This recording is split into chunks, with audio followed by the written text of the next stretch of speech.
Когда лев попал в безвыходную ситуацию, человек спас его на утесе. То, что произошло дальше, не для слабонервных. Там была щель, достаточно маленькая, чтобы Сэм мог немного подышать. Он пытался успокоить дыхание, зная, что паника ничем не поможет.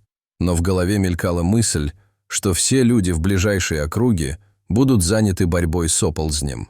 Они не будут его искать, и если он не получит помощь вскоре, все может закончиться для него плохо. Он был в ловушке, едва мог двигаться, так как густая грязь окутала его. Но затем через щель проскользнула тень. Последовали несколько секунд тишины, прежде чем Сэм почувствовал тяжелое ощущение через грязь и движение, которое заставило его надеяться, что его освобождают. Он закрыл глаза, думая о своей жизни и молясь, чтобы это не был конец. Смотритель национального парка посвятил свою жизнь помощи людям и животным. А теперь он сам нуждался в помощи. Почему-то на ум пришел один конкретный случай спасения, и он позволил себе отвлечься на воспоминания о льве, которого он спас на утесе. Он думал, что увидел песочного цвета мех через щель, но не знал, играет ли его ум с ним шутки. Так или иначе, это привело к мысли о спасении льва, приятное отвлечение от его ужасающей ситуации. Сэм всегда был человеком, который помогал всем и каждому. Стать смотрителем национального парка было его мечтой с детства, поэтому день, когда он получил эту работу, был одним из самых счастливых в его жизни. Вскоре молодой человек стал не только яростным защитником животных и окружающей среды, в которой он работал, но и верным другом людям, с которыми он работал. Национальный парк стал его жизнью, и он находился там долго после окончания своей смены, завершая работу или слушая и давая советы своим друзьям. Все всегда говорили, что он один из самых добрых людей, которых они когда-либо встречали. Это согревало сердце молодого человека, зная, что он делает добро в мире. Животные в национальном парке имели защиту и безопасность, но им все же позволяли жить, как в дикой природе. Это означало, что иногда Сэму было трудно сидеть сложа руки и позволять природе идти своим чередом. Он понимал важность невмешательства в большинстве ситуаций, но иногда ему хотелось бы вмешаться. Животные не могли стать зависимыми от людей, если их популяции должны были увеличиваться в дикой природе. Им нужно было жить естественной жизнью. Парк просто предоставлял безопасность от браконьеров и охотников. Если бы кто-то спросил его, ему было бы трудно сказать, какая часть работы ему нравится больше всего, потому что он действительно любил все. Но одна вещь, которая всегда казалась ему особенной, было наблюдение за львами. Они были единственными азиатскими львами, оставшимися в дикой природе, и для него было честью видеть их так близко, так регулярно. Ранним утром можно было услышать их рычание и наблюдать за их активностью, пока не стало слишком жарко. А когда заходило солнце, он мог бесконечно наблюдать, как они лежат на последних лучах солнца. Ранним утром Сэм отправился в парк на своем джипе, чтобы осмотреть территорию, проверяя, что все в порядке. Национальный парк был настолько огромен, что смотрителям обычно назначали определенную территорию для проверки. Сегодня, к его радости, Сэм оказался у утеса, где жил один из крупнейших прайд-львов. Они любили смесь камней и выступов, где могли прыгать или лежать.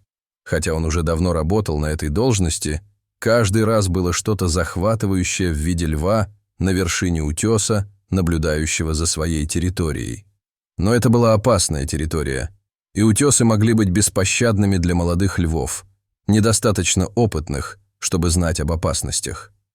Он сам никогда не видел этого, но слышал рассказы от старших смотрителей о львах, попадающих в беду на утесах. Он знал, что экстремально сухая погода, которую они переживали, не помогает. В интенсивную жару земля часто трескалась, и части утеса могли легко осыпаться. Сэм проверил часы. У него было несколько минут в запасе. Он был рад, что мог немного дольше понаблюдать за львами, прежде чем переходить к следующему заданию. Солнце только начало выглядывать из-за утесов, и он заметил несколько львов, просыпающихся у вершины. Этот конкретный прайд имел несколько молодых львов, и Сэм был рад видеть, что они не были на утесах одни. Он улыбнулся, наблюдая, как они потягиваются и начинают бродить. В этот момент ему казалось, что нигде в мире он не хотел бы быть больше, чем здесь. Но внезапно он заметил что-то, что превратило его радостный мирный момент в ужасающий опыт. Несколько молодых львов играли близко к краю, и Сэм видел, как некоторые камни крошатся и падают на землю. Погода была чрезвычайно сухой в последнее время, и он не мог вспомнить, когда в последний раз шел дождь. Он наблюдал, как куски обломков и пыль падали с края утеса, и молился, чтобы прайд заметил, что происходит, и отозвал львов. Сэм с облегчением вздохнул, когда один из старших львов встал и начал звать игривых подростков. Но его облегчение было недолгим, так как все только собиралось пойти наперекосяк. Подростки-львы явно испытывали свои границы и игнорировали призывы старшего льва, не понимая, в какой опасности они находились. Старший лев был решительно настроен не быть проигнорированным и сделал шаг вперед, рыча. Молодые львы немедленно прекратили свои игры и отступили. Но все движение еще больше разрушило уже крошащийся край утеса, и Сэм с ужасом наблюдал, как лев соскользнул с края, облако пыли окружило его. Лев едва держался, и если бы ничего не было сделано, он бы последовал за обломками, падающими на землю. Сэм схватил радио и немедленно вызвал помощь, объяснив ситуацию. Это просто не был один из тех случаев, когда он мог позволить природе идти своим чередом. Он должен был спасти льва. Он завел джип и поехал ближе к утесу. Ему нужно было быть чрезвычайно осторожным, но также нужно было отогнать прайд, чтобы спасти льва, не подвергая себя опасности. Сигналя и ревя как двигатель, он надеялся, что его тактика подействует, не подводя его слишком близко к утесу. К счастью, прайд был относительно небольшим, и как только один лев двинулся, остальные последовали за ним. С очистившейся территории пришло время действовать. Сэм знал, что подмога в пути, но не мог позволить себе терять ни секунды. Схватив веревки из джипа, он выскочил и осторожно направился к утесу. Он видел, как лев отчаянно борется, пытаясь вытащить себя наверх. Он начал разматывать веревки, зная, что это единственный способ поднять льва в безопасное место. Как только он закончил распутывать все, услышал приветственные звуки других джипов за собой, когда еще больше смотрителей подбежали на помощь. Привязав веревки к льву, все они коллективно потянули, чтобы вытащить льва. Это была непростая задача, учитывая вес льва и нестабильную природу утеса. Теперь лев был удерживаем только их веревками. Отпустив край утеса, он просто висел в воздухе. Им пришлось напрячь все свои силы, чтобы спасти бедное животное. Сэм взял на себя руководство и собрал всех, считая до 3, они все тянули изо всех сил. К радости молодого смотрителя их усилия наконец оправдались, и лев выбрался обратно на край утеса. Но теперь они оказались лицом к лицу со взрослым львом. Напуганным и полностью пробужденным, его поведение могло быть непредсказуемым. Когда другие смотрители отступили, Сэм посмотрел его в глаза, и было почти как будто он понял, что человек перед ним только что спас его жизнь. Между ними было доверие, поэтому, когда лев лежал в траве, тяжело дыша от шока и усталости, Сэм начал развязывать веревки, ни разу не испугавшись за свою жизнь. Другие смотрители с удивлением наблюдали за тем, что он делал, но это не был последний случай, когда Сэм и лев встретились. И то, что случилось дальше, не для слабонервных. Спасение льва с утеса было моментом, который останется с Сэмом навсегда. Каждый день, когда он выходил на работу, он чувствовал постоянное разочарование от того, что больше не видел льва так близко. С тех пор, как произошел инцидент, большой кот стал более скрытным, и в такой огромной территории национального парка всегда было место, где можно спрятаться. Месяцы проходили, и вскоре настроение в парке изменилось, так как все начали готовиться к сезону муссонов. Им отчаянно нужен был дождь, Но муссоны приносили свои проблемы, наводнения, разрушение мест обитания и оползни. Вот лишь некоторые из проблем, с которыми сталкивались смотрители, пытаясь защитить животных и ландшафт. Конечно, всегда была обеспокоенность, что сильные дожди также могут повлиять на дом смотрителей. Когда начался сезон дождей, наступило время высокого беспокойства, поскольку они боролись за сохранение парка, не зная, что происходит с их собственными семьями. Мысли о спасении льва отошли на задний план, когда дождь обрушился, густой и сильный. Хотя это происходило каждый год, это никогда не было легко. Некоторые годы были хуже других, и всего за несколько дней Сэм понял, что это будут сложные месяцы борьбы со стихиями.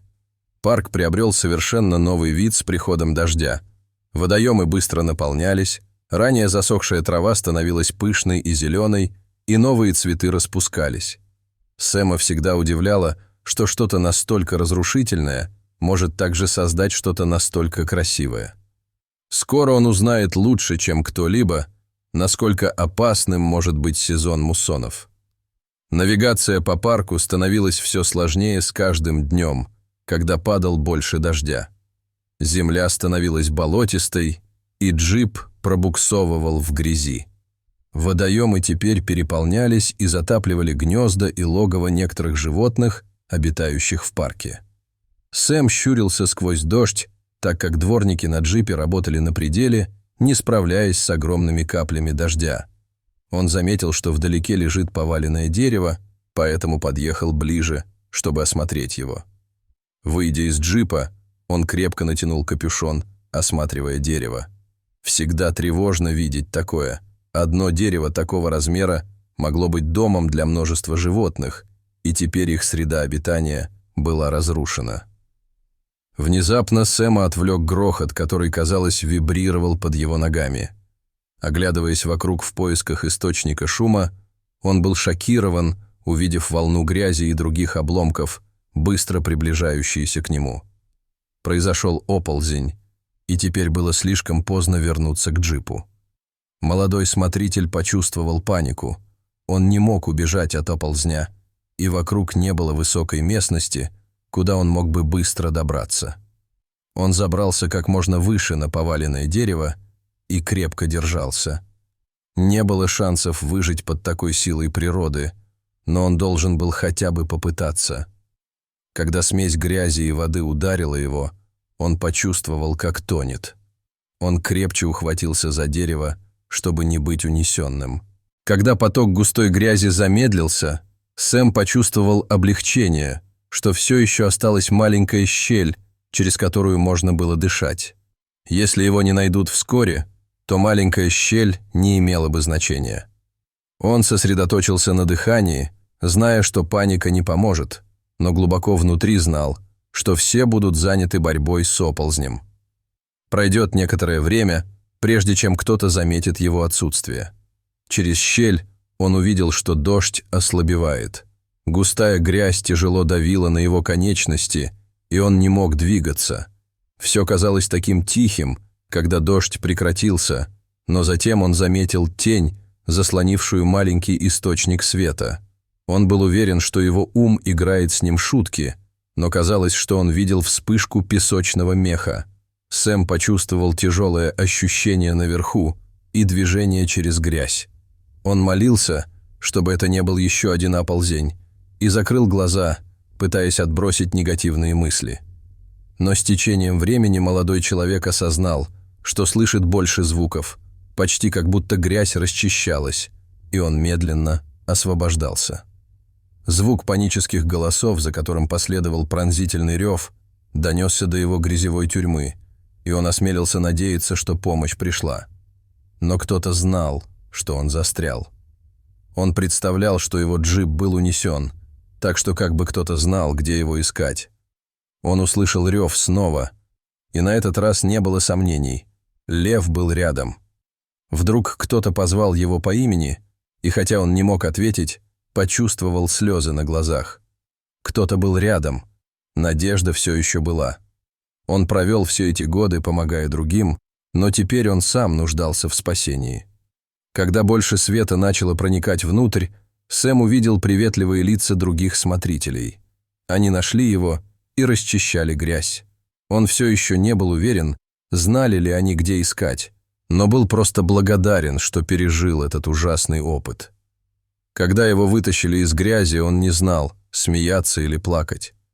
Но когда он увидел уставшего льва, покрытого грязью, и с каплями дождевой воды, Сэм сразу понял, что снова столкнулся с львом, которого спас на утесе. Он смотрел с неверием, пытаясь сложить все кусочки пазла воедино. Один из смотрителей завернул его в одеяло и повел к ближайшему джипу, и, глядя, как лев исчезает за ним, он не мог найти слов, чтобы задать вопросы, на которые хотел получить ответы. Он все еще был в шоке. Но когда он был чист, другие смотрители начали рассказывать ему, что произошло.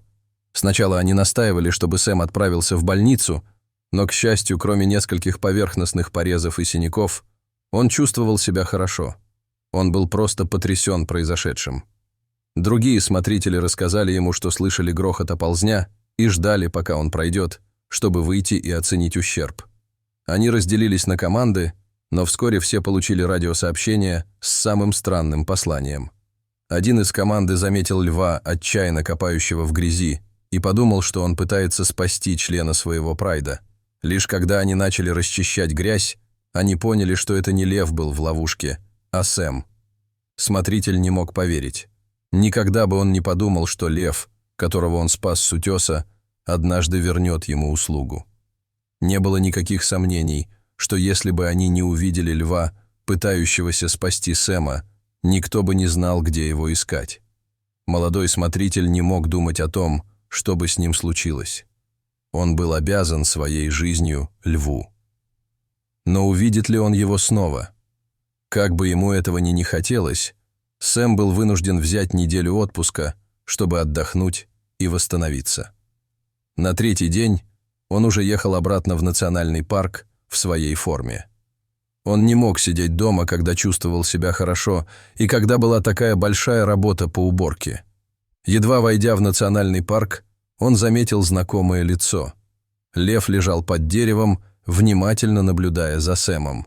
Он остановил машину и опустил окно, чтобы лучше рассмотреть льва. Вся грязь, покрывавшая его мех в день спасения, исчезла. Но это определенно был он. Лев наблюдал, как Сэм ехал по дороге, затем встал, потянулся и ушел, как будто убедившись, что смотритель в порядке. С тех пор лев, который нуждался в спасении с утеса, больше не был скрытным. Спасение Сэма, казалось, вернуло уверенность, которую он потерял в своем собственном несчастном случае, и смотритель регулярно видел его в парке к своей радости. Они спасли жизни друг друга и всегда будут связаны связью, которая превосходит виды. Без друг друга они, вероятно, больше не существовали бы и навсегда будут в долгу друг перед другом. Теперь очередь за вами. Как бы вы чувствовали себя на месте Сэма? Знаете ли вы другие истории о том, как люди и животные помогают друг другу? Мы будем рады услышать ваши мысли, поэтому оставляйте комментарии ниже. Спасибо за просмотр. Увидимся в следующем видео.